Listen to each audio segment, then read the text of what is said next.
Welcome to another video in the crime series by the Wimbledon channel. Today we're going to look at the different factors that affect criminal behaviour. Criminologists put these factors into multiple categories, but one thing must always be remembered. No crime is monocausal. In other words, there's never just one reason why someone's committed a crime. So what are these categories? One of the most prevalent categories are psychological factors. A proportion of criminal acts are committed by people who are suffering from various mental illnesses. That's what you'd call a mitigating factor, and is taken into account both during the criminal investigation process and during sentencing. Another major category is economic factors. For example, a large portion of criminal acts are committed by people suffering from poverty. This often goes hand in hand with a lack of education, and either unemployment or menial low-paying jobs.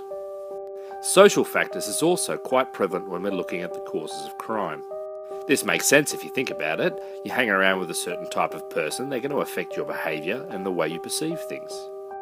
This is most clearly seen when it comes to crimes involving drugs. The people you hang out with will end up affecting your behaviour. Which reminds me, don't smoke crack. Next we come to the category of self-interest. Whereas some criminal behaviour might be caused by social factors or poverty, self-interest, we're mainly talking about greed here, such as a drug dealer who doesn't take the drug but really pushes it for profit.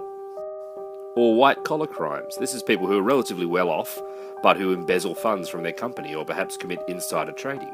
They don't need to, they want to. Next we come to some categories that might not be as prevalent in modern society. Political factors is one of these groups.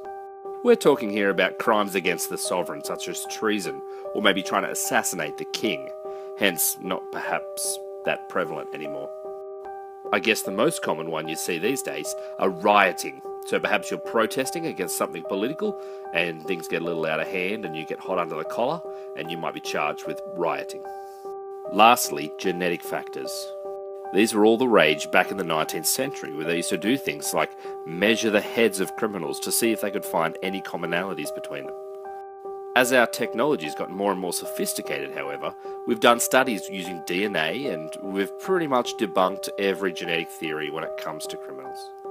So there's a quick rundown of the factors affecting criminal behaviour: social, economic, political, genetic, self-interest, and psychological. Any questions? Comment below. And don't forget to like and subscribe.